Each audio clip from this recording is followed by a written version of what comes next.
ഇന്നലെ നടന്ന Japan versus Brazil മത്സരത്തിൽ 1-2 ഗോളുകൾക്ക് ജയിച്ച് കയറാൻ ശക്തരായ ബ്രസീലിന് സാധിച്ചിട്ടുണ്ടായിരുന്നു. അപ്പം ബ്രസീലിൻ്റെ ഭാഗത്ത് നിന്ന് നോക്കുകയാണെങ്കിൽ നെയ്മറൊന്നും സ്റ്റാർട്ട് ചെയ്തിട്ടുണ്ടായിരുന്നില്ല. 0 മിനിറ്റാണ് ജപ്പാനെതിരെ നെയ്മർ ഉള്ളത്. അപ്പോൾ ഇന്നലത്തെ കളിയിലേക്ക് നോക്കുകയാണെങ്കിൽ നല്ല രീതിയിലാണ് ജപ്പാൻ കളി സ്റ്റാർട്ട് ചെയ്തത്. കളിയുടെ ഫസ്റ്റ് ഹാഫ് മുഴുവൻ ജപ്പാൻ്റെ കയ്യിൽ നിന്നായിരുന്നു കളിയുടെ ഒരു മൊമെൻ്റ് ഉണ്ടായിരുന്നത്.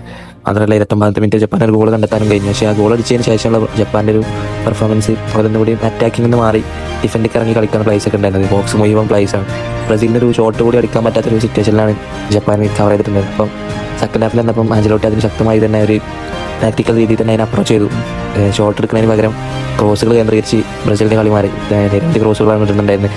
എല്ലാവരും ബോക്സിൻ്റെ അടുത്ത് നിന്നാണ്ട് ക്രോസുകളാണ് ചെയ്തത്. പക്ഷേ ക്രോസിലൊന്നും ഒരു ഗോൾ കണ്ടെത്താൻ കഴിഞ്ഞിട്ടുണ്ടായിരുന്നില്ല. പിന്നെയാണ് മാർട്ടിനെല്ലി എക്സ്ട്രാ ടൈമിൽ വന്നാണ്ട് ഒരു ഗോൾ അടിച്ചിട്ടുണ്ടായിരുന്നു. ബ്രസീലിന് വിജയ് ഗോൾ അടിച്ചിട്ടുണ്ടായിരുന്നു. മാർട്ടിനെല്ലിയാണ് സബ്ബായിട്ട് ഇറങ്ങിയ ഒരു ഗോൾ അടിച്ച് ജയിപ്പിക്കാനുണ്ടായിരുന്നത്.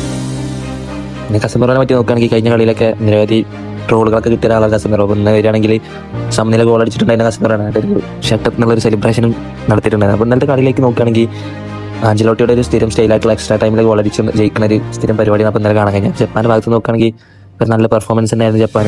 അപ്പം എന്തായാലും നെക്സ്റ്റ് വേൾഡ് കപ്പിൽ അവർക്ക് വലുതായി എന്തെങ്കിലും ചെയ്യാൻ കഴിയട്ടെ എന്ന് നമുക്ക് ആശ്വസിപ്പിക്കാം.